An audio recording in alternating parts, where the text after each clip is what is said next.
Hola, què tal? Salutacions, benvinguts a una nova edició del nostre espai de l'entrevista, un espai que reprenem després de l'aturada per la cobertura de la campanya electoral. I ho farem amb un convidat de luxe, una autèntica primera espasa de la literatura catalana, com és el cuballenc Marc Pastor, autor d'autèntics fenòmens literaris com Maladona, L'any de la plaga, Els àngels que ens miren, Montecristo, entre d'altres. Marc Pastor, moltíssimes gràcies per acompanyar-nos. Moltes gràcies per convidar-me. Bé, cuballenc perquè, tot i que no hi vius, has estat sempre tota la teva vida molt vinculat al municipi. Jo m'he criat a Cubelles, pràcticament, des de petit, que els meus avis van comprar un apartament i des de petit que cada estiu l'he passat aquí. Estiu, alguns hiverns, puntualment al cap de setmana, però sobretot els estius se'ls he passat aquí a Cubelles, sí.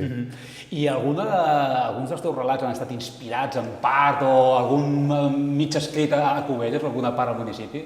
Inspirats directament, no. Que surti Cubelles, ara intento fer memòria, jo diria que sí que sortia en una novel·la que no es va publicar. La meva primera novel·la, la que vaig escriure primer, sortia a Cubelles, però és una novel·la no publicada, una novel·la molt primerenca, i estava ambientada a l'edat mitjana, i era un lloc de pas, tal, sí que sortia a Cubelles. Però sí que hi ha hagut inspiració de personatges, això sí, de gent que he conegut, sobretot de quan era adolescent, he tret bastanta inspiració. I Cubelles seria un municipi com Cubelles podria ser un bon escenari per ubicar una novel·la de gènere negre o fantàstic? Doncs jo ara estava mirant aquí tot el que teniu i la veritat és que ja començava a rumiar història. Dic, i per què no he ambientat jo aquí? I com que vull escriure una altra novel·la negra per continuar la dels àngels em miren, ja tinc la trama i tot, i per què no una mica cuballenca? Sí, potser sí, Potser està naixent aquí. Doncs aprofitem per donar les gràcies a la policia local que ens ha cedit una de les seves sales per poder ubicar aquesta entrevista, ja que a més em creu que com que el Marc professionalment és investigador policial també, doncs que podies també estar una mica vinculat. És molt adient. És molt adient, correcte.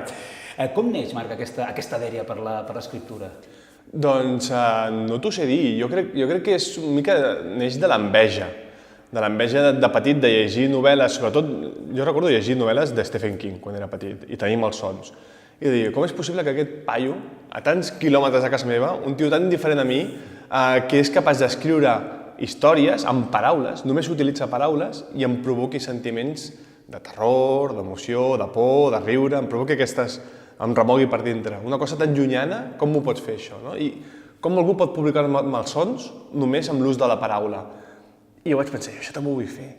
Això jo ho envejo, aquest superpoder jo també el vull tenir. I a partir d'aquí vaig dir, jo també vull provocar amb els sons a la gent, en certa manera. Home, doncs com a referent i com a mestre ja apuntaves alt, de Stephen King. Sí, ja d'entrada ja vaig anar amb Stephen King directament. I a partir d'aquí sí que vaig dir, jo també vull escriure. M'agradava molt jugar, com qualsevol nen, jugava inventant històries, i per què no aquestes històries, per què no escriure-les? Llavors, quan vaig començar ja a aprendre a escriure, quan vaig començar a llegir amb força més coses, i dir, per què no puc començar a escriure historietes, contes? Al principi feia com guions de pel·lícules o de curtmetratges, feia relats, no acabava gairebé res, sempre començava moltes coses però no les acabava, que és el que fas quan ets nen, però mica en mica tenia el coquet d'anar escrivint, i a més aquella fantasia de mica que volies tenir el teu llibre en un aparador d'una llibreria, saps? De dir, jo vull tenir aquest llibre amb el meu nom aquí, una mica per satisfer l'ego. Però jo crec que ve de molt petit, tant escriure com dibuixar venen d'aquest racó de joc i d'enveja de quan era petit. Aquest any has publicat Els àngels em miren, fa uns mesos, una mica abans de Sant Jordi. Com està funcionant? Com està el teu públic, com ha rebut aquest canvi, aquest gir d'estil? Aquí es conviuen descripcions hiperrealistes amb elements també fantàstics de màgia negra, vull dir, un canvi significatiu. Molt bé, la veritat és que molt bé, la crítica està sent boníssima, la resposta dels lectors excepcional. Realment les meves novel·les acostumen a agradar, jo tinc molta sort perquè les crítiques sempre són bones, normalment acostumen a ser molt bones, i la gent que les llegeix acostuma a dir-me que li agraden força. Fins i tot la gent és bastant honesta, diuen, escolta, a mi m'agrada més Bioko que Faristo, a mi m'agrada més L'any de la plaga que Bioko, a mi jo Montecristo potser la veig massa primerenca, m'agrada més de les últimes, o a mi Montecristo em va marcar perquè és la primera que vaig... La gent és molt honesta i et diu les seves preferències, no? I en aquesta tothom hi ha una espècie de coincidència que és com la que més li agrada ara mateix, no? És la que més m'agrada, és la més completa, la més madura, tal... que és una mica...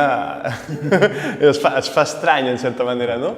Però la veritat és que està anant molt bé, està venent molt, està venent moltíssim, I estic molt content amb la recepció. I és com, bueno, sé que la gent volia una novel·la negra una altra vegada, sé que la gent li agrada molt la novel·la negra, he tornat després de La Maladona, que fa 9 anys, fa 9-10 anys de La Maladona, he tornat a recuperar la novel·la negra, però amb elements fantàstics, que és una cosa que no abandono mai. Sempre tinc una mica la ciència-ficció, la fantasia pel mig, sempre hi ha el gènere, i aquí hi ha elements de novel·la negra, molt hiperrealista, com tu has dit, molt procedimental, molt de com funcionen els Mossos, de com és una investigació, però amb aquest petit toc pastor, no, si diguéssim, d'element fantàstic, de màgia negra equatoguineana, de dimonis, de fantasmes, de una mica tot sobrenatural, que és el que m'agrada sempre barrejar.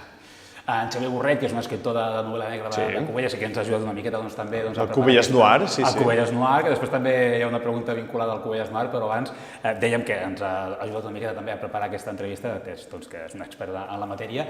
I escolta, sobretot pregunta-li com se sent més còmode, si amb el gènere fantàstic o amb el negre. Jo em sento més còmode amb el gènere. Sí, gènere en general. Realment no faig distincions. A mi no m'agrada tancar-me en un sol gènere, perquè m'avorreixo. Tot el temps que trigo en escriure una novel·la, que pot ser d'1 any a 2 anys, en aquest cas és menys d'1 any. A Los Àngels em miren he trigat menys d'1 any perquè ha sigut una mica tot a raig, no? Però tot el temps que em dedico a escriure una novel·la, incloent la fase de documentació, em sento que si només vaig amb una etiqueta, si només treballo el gènere fantàstic, o només treballo el gènere negre, o només treballo el gènere bèl·lic, o només treballo el de ciència-ficció, em coarto les meves ganes d'escriure. La creativitat. Exacte, em poso uns murs que al cap i a la fi no els necessito. Jo necessito traspassar aquests murs, tancar-los i contaminar tots els gèneres, anar d'una a l'altra. I a més la barreja, que siguin mestisses aquestes novel·les m'agrada molt, que sigui una novel·la negra, o sigui, que hi hagi 2 assassinats i que els policies intentin esbrinar l'autor i que hi hagi tota la investigació policial, com t'he dit abans, molt realista, no? Amb les escoltes telefòniques, amb els seguiments, amb les esperes, les tronxes, tot, però que alhora pugui incorporar tota aquesta part de dimonis africans, de quasi exorcismes, no? De bruixots, d'àngels que cobren vida, que pugui incorporar això a dintre d'un món tan realista em permet passar del gènere negre al fantàstic tranquil·lament, combinar-los, i que crec que és el que li dona personalitat a la novel·la, també. Sí, un altre escriptor que ha conreat bastant el gènere fantàstic, el negre, com és el gaditano barceloní, en Félix J. Palma, ens deia recentment, justament això, jo faig literatura, i a partir d'aquí has d'experimentar i provar coses. Amb l'abrazo del monstru, oi? Correcte, fèiem la presentació aquí a Cubelles i justament explicava això, no és que em senti més còmode amb un o altre, sinó que jo em sento còmode escrivint i experimentant i no fent sempre el mateix. De fet, amb el Fèlix compartim, és amic meu, compartim molts referents, perquè també ell ha escrit novel·les de viatges en el temps, jo també les he escrit, ara hem tornat els dos al negre amb tocs de fantàstic, no? I amb l'abrazo del monstru, que també té aquest referent metalingüístic, metaliterari, del monstre que s'escapa d'unes pàgines per atacar en el seu propi autor. Realment amb el Fèlix tenim carreres en paral·lel molt semblants. Fa un parell d'anys, l'any de la plaga va fer el salt al cinema. Primer, tu com la vas rebre? I segona, quan la vas veure, continues sentint-te identificat en aquest cas amb l'obra cinematogràfica? S'ha estrenat fa 2 setmanes i de fet encara està en cartell en alguns cinemes. Realment és bastant estrany. Estic molt content, estic molt satisfet perquè que t'adaptin una novel·la teva al cinema amb tot el que implica realment és per estar content, però es fa estrany. M'agrada seure al cinema, veure la meva pel·lícula, vaig anar amb la dona i el meu fill a veure la pel·lícula i és com, estic veient la pel·lícula de la meva novel·la, que és una cosa molt estranya. M'agrada veure-ho i al mateix temps, com que són llenguatges tan diferents, són narratives tan diferents, la novel·la és una cosa i la pel·lícula és una altra. I la novel·la és una cosa que vaig escriure jo al menjador de casa meva en pijama, pràcticament, i la pel·lícula és una cosa que és un treball en equip que l'ha fet moltíssima gent, amb moltíssima gent implicada de Mèxic, de Bèlgica, de diferents llocs del món, que cadascú hi ha ficat la seva part. Són dos conceptes molt diferents. M'agrada perquè es complementen. Realment veus la pel·lícula i pots dir, m'agrada més el llibre, veus el llibre i dius, tinc interès per veure la pel·lícula. Són 2 coses complementàries que no s'anulen entre si. I a part, que estic molt satisfet, no? O sigui, poder tenir una novel·la adaptada al cinema està molt i molt bé. Sí, la pel·lícula que es va produir va començar a produir-se fa un parell d'anys i que s'ha estrenat ara. La pel·lícula es va començar a produir l'any 2011. 2011 encara. Sí, ha estat un procés llarg, sí. Al final del rodatge poder ser que va ser més cap al... El rodatge va ser el 2017, fa 2 anys. El 2017 el rodatge i l'estrena ha estat un procés que ha durat al final des que es va començar a produir fins que es pot veure al cinema, doncs 8 anys. Sí, clar. Que parla de la complexitat de vegades de la producció. La complexitat té un nom catalana. que és el finançament, que és el buscar calés, bàsicament. Clar, jo per escriure una novel·la, com deia, la puc escriure a casa tranquil·lament, necessito la corrent elèctrica, l'internet i una mica de te per anar bevent i poca cosa més. Per fer una pel·lícula, evidentment, necessites molts diners. I cada petita escena, jo un diàleg, jo dic, ara aquí explota un camió, i no passa res, però si tu en un guió fiques, ara explota un camió, busca quartos, per explotar el camió, és complicat. Sí. I hi ha algun moment en què penses, veient la pel·lícula, ostres, això al guionista li hagués hagut de dir no sé què, o al director, hi ha un respecte total, no? Bueno, jo he participat en part del guió, he reescrit algunes línies de diàleg i tal. Evidentment, no tinc control sobre la pel·lícula. I sí que hi ha coses que m'agraden, hi ha coses que m'agraden molt, hi ha escenes que dic, ai, aquesta escena jo l'hagués fet diferent. De fet, no dic jo l'hagués fet diferent, sinó jo la vaig escriure diferent. Jo ja la vaig fer diferent. Llavors, sí que hi ha escenes que dius, ai, aquí m'hauria agradat que fos diferent. Però aquí, com que no tinc cap mena de responsabilitat, doncs mala sort i ja està. Però després hi ha altres escenes que m'agraden moltíssim. I dic, aquí ho han fet bé. Doncs, i fent repàs una mica també a aquestes primeres novel·les o aquestes novel·les que ja fan una mica més de temps, com veu ara, pràcticament una dècada després, l'èxit brutal que va tenir La mala dona? Sí, jo crec que encara visc una mica de les rentes de La mala dona, en certa manera. Realment va ser una novel·la que va sortir d'Enriqueta Martí, no puc dir que fos una desconeguda, perquè no era desconeguda, però sí que no era tan popular com ho és ara. I va ser com un gran descobriment d'Enriqueta, i a mi l'Enriqueta em va arrossegar darrere d'ella, en certa manera. I aquesta novel·la, al cap de poc, ja va començar a haver-hi traduccions, al cap d'un mes ja van començar a demanar les traduccions a l'italià i al francès i a l'alemany. I portem més de mitja dotzena llarga de traduccions, he voltat per tot el món, segueixo voltant pel món parlant de l'Enriqueta, de La mala dona. És com, bueno, en certa manera, un assassí de nens, no? Al final m'ha donat alegries, és una mica irònic en aquest sentit. I estic molt content i sempre acabo tornant al món de La mala dona, sempre, com que totes les meves novel·les estan connectades, els anys dels envirant també té algunes referències a La mala dona, també té algunes referències en aquella novel·la, tot està connectat. I tens constància, ni que sigui de manera aproximada, dels exemplars que s'han pogut vendre d'aquesta novel·la? Mira, no, perquè tinc una cosa molt clara, jo em poso molt nerviós en tema de ventes, és una cosa que em posa molt nerviós i a casa sempre m'ha ensenyat que les coses de quartos i tal, millor no parlar-ne. Llavors, jo sé que s'ha anat venent molt, que s'han fet diferents edicions, jo sé que, per exemple, als països centroeuropeus s'ha venut moltíssim, a Anglaterra també a Anglaterra va haver 2 edicions, he anat a la BBC com 3 o 4 vegades a fer entrevistes. Va funcionar tan bé que després la van passar als Estats Units, i vaig anar als Estats Units, a Nova York, a fer promoció de la novel·la. Realment ha tingut molta difusió. Hi ha hagut països que no ha funcionat tant, per exemple, a Alemanya no ha funcionat tant, o hi ha hagut països on ha tingut molt bona recepció, com a Itàlia, o altres països on no els ha acabat d'agradar, perquè la venien com la nova novel·la tipus Carlos Ruiz Zafón. Llavors, clar, moltes vegades depèn tant de la promoció com de la novel·la. Si tu t'esperes una sombra del viento i resulta que la dona es menja ulls a la pàgina 50, doncs igual et tiren darrere. Però no sé ni quants exemplars i, sincerament, prefereixo no saber-ho.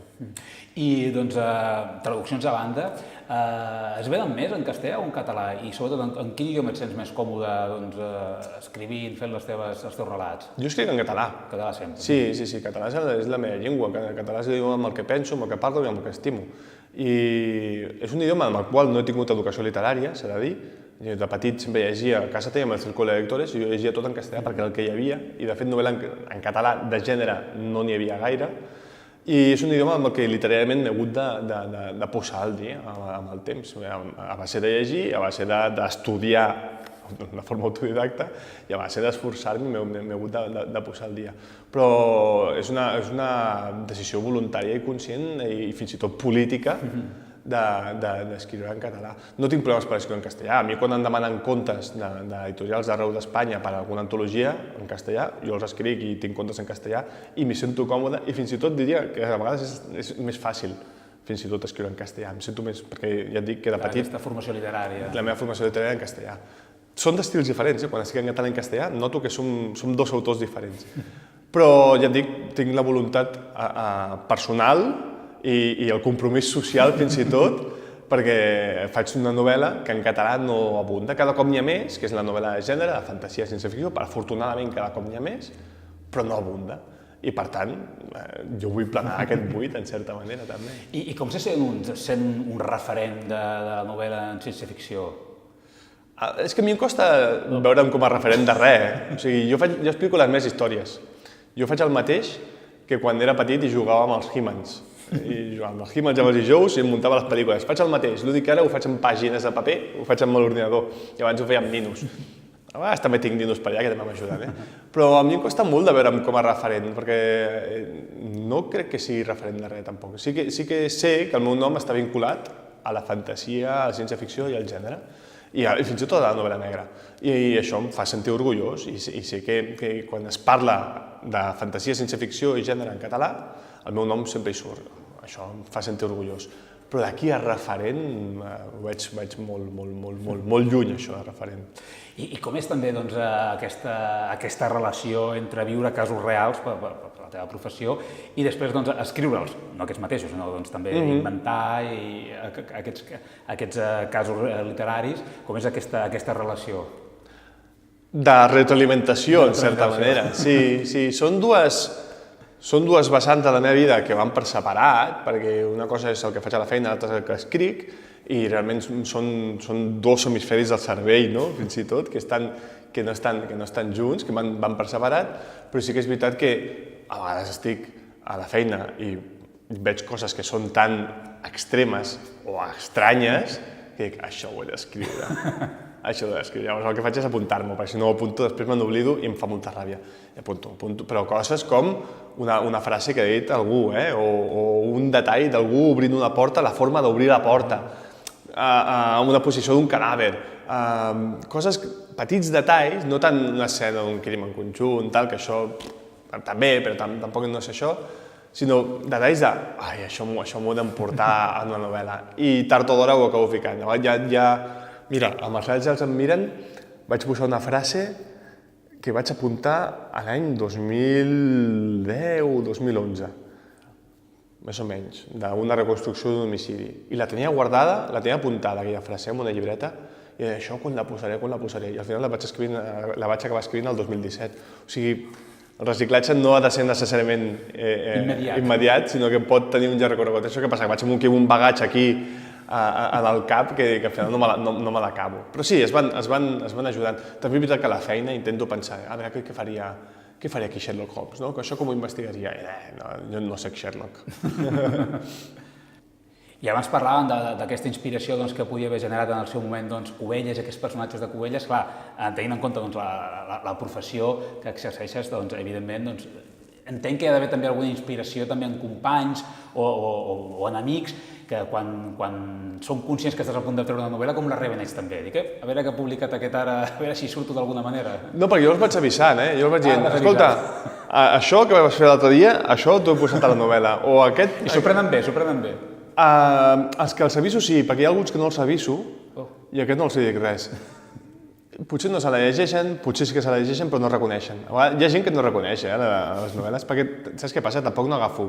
Si agafo un personatge, agafo un tret característic d'algú, però no agafo només tota la personalitat, sinó el tret que m'interessa. Llavors, d'un altre agafo un altre tret i els junto amb el personatge. Es construeix el personatge a partir de diferents realitats.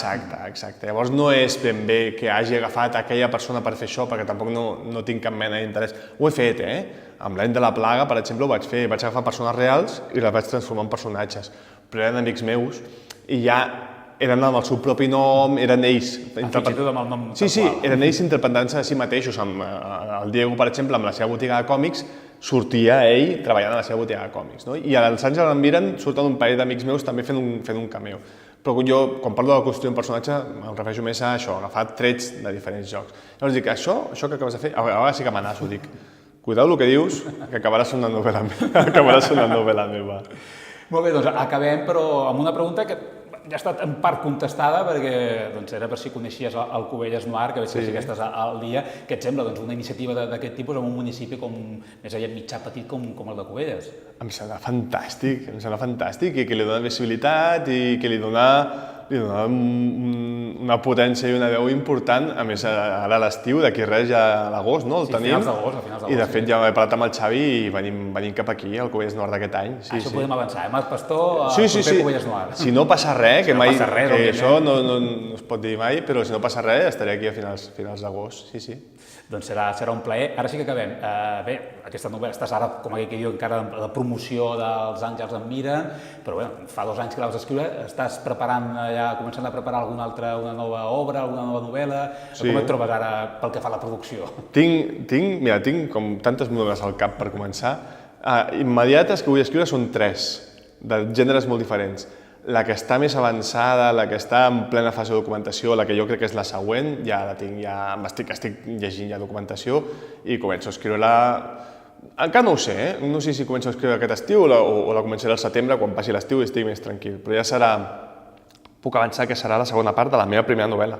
La meva primera novel·la, que és Montecristo, doncs serà la segona part. No caldrà llegir Montecristo per llegir aquesta. Serà autònoma, serà independent, amb els mateixos personatges, però serà independent. I serà una novel·la d'aventures ambientada a Mongòlia. Doncs estarem molt pendents que veient el procés, tot el que comporta al final, des que un comença a escriure fins que s'acaba publicant la novel·la poden passar un parell d'anys tranquil·lament, però bé, estarem molt pendents. Calcula el 2021. Doncs de moment gaudim d'aquest Els Àngels em miren i bé, doncs això, sabem que a finals d'agost al Cubelles Noir, tothom qui vulgui podrà també gaudir d'una estoneta de xerrar sobre literatura amb el Marc Pastor. Marc, moltíssimes gràcies per haver-nos acompanyat. Moltes gràcies a vosaltres. I fins aquí aquesta nova edició de l'Espai de l'Entrevista. Tornem ben aviat amb nous protagonistes. A reveure.